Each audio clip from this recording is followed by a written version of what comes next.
What's up, everybody? Welcome to CampingGearTV.com. I'm your host, Ben. I'm Josh. And I don't know where Gary's at. He's around here. Oh, Here he is. we got him right here, our boss. But today we got an interview with our second Girl Gear tester. Did I say that right? Something like that. Second Girl Gear tester, Tracy Broeckel. Rhymes with pickle, I'm told. Hi, Tracy. How's it going? Good, how are you? Hello, everyone. So, Tracy, you're also kind of joining our team here, kind of providing a voice for the female outdoor community.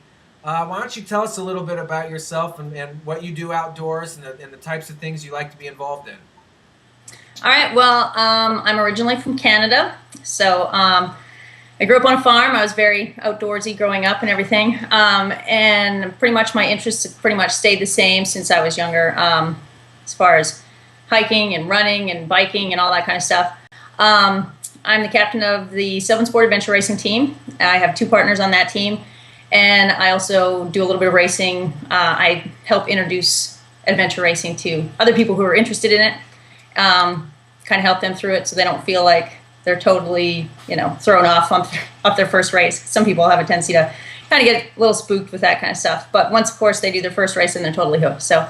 I also do a lot of trail running events, lots of mountain biking, do some road biking, all that kind of stuff. I also do kayaking and sculling and all that fun stuff as well. Do a little bit of climbing, not as much as I used to do when I was in Canada, but just location. And what was the last part of the question?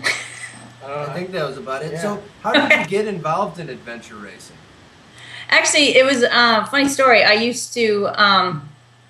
I was working out a lot when I first kind of moved down here, but I wasn't really focusing on anything in particular. I was just getting out and running a lot and doing this and doing that, but I didn't really have a focus. I was just focused on doing that. And then someone actually asked, they're like, well, why are you doing all this stuff? Which never actually occurred to me. I'm like, I don't know, because it's fun, whatever. And then I had a friend of mine he started talking about this race and asked if I wanted to do it. And it sounded fun. It was trail running. It was mountain biking and canoeing. And of course, it was very basic. What he needed to tell me was a little bit more specifically what it involved. Like, it was 4 hours long. It's grueling. I'll be yelling at you the entire time and telling you that you need to keep up. Right. But of course, he skipped all that, and I just thought it was going to be awesome. And then I remember thinking, well, yeah, I can totally do that. I mean, I know how to run. How hard can paddling be, right? Yeah. I mean, 3 people in a boat who've never paddled before, that can't be that hard, right? And then the biking, of course. This is the time that I actually learned when anyone actually says easy is riding a bike, I want to punch them in the throat. Because I remember when I was younger and I biked and it was great and it was fun, and then that particular race, oh my God, I was just like, it was almost as if I had one wheel on that bike. It was awful. I wiped out probably within the first 2 miles of the race. Ugh. I was going down a gravel hill. I ripped up the entire side of my body. I was like bleeding from the elbow and the knee. And then we had to get into a boat with like all this nasty water. I ran the next like 2 hours just like bleeding. Oh. And then at the very end, I remember I went to a paramedic that was there, and I'm like, can you fix this? And it was just blood everywhere. And he opened up a bottle of peroxide and just dumped it on the side of my body. Oh. And I'm like, dude, I could have did that. That must have felt good. Oh, yeah, it was great. And then when I remember just totally being exhausted, and then I just was in love with it. And that was it. I was hooked. I started racing after that. Sounds Nice. legit. So you do a lot of action-oriented things in the outdoors, and then you're saying too, like a lot of times you have these events where you go out and you go camping, before the night before and stuff like that. So it sounds like you're outdoors a lot then, right? Oh yeah, and I mean, there's been races where we've gone to set up camp the night before because the race starts at 7 or whatever, and it's in North Georgia or North Carolina or something like that.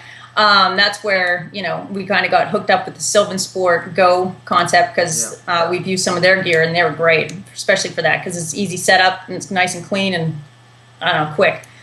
And so we do that, and then, of course, you run the race for 12, 24 hours, however much, and then by the time you finish, I mean, you don't want to pack all that gear and throw it into the car. You want to, find a sleeping bag and a campfire, and that's it. Call it a day.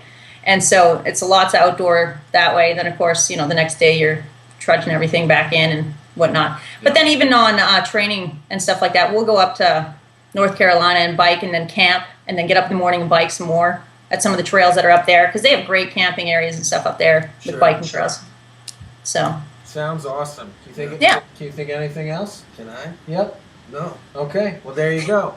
So there you have it, Tracy. Again, thanks for I guess signing up for this task. We hope it's enjoyable for you as it will be for our viewers. I'm sure it's going to be great seeing what kind of gear is out there for women to use in the outdoors.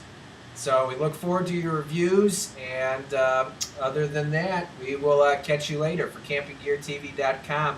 She's Tracy, he's Josh, and I'm Ben. We'll catch you next time. see you later.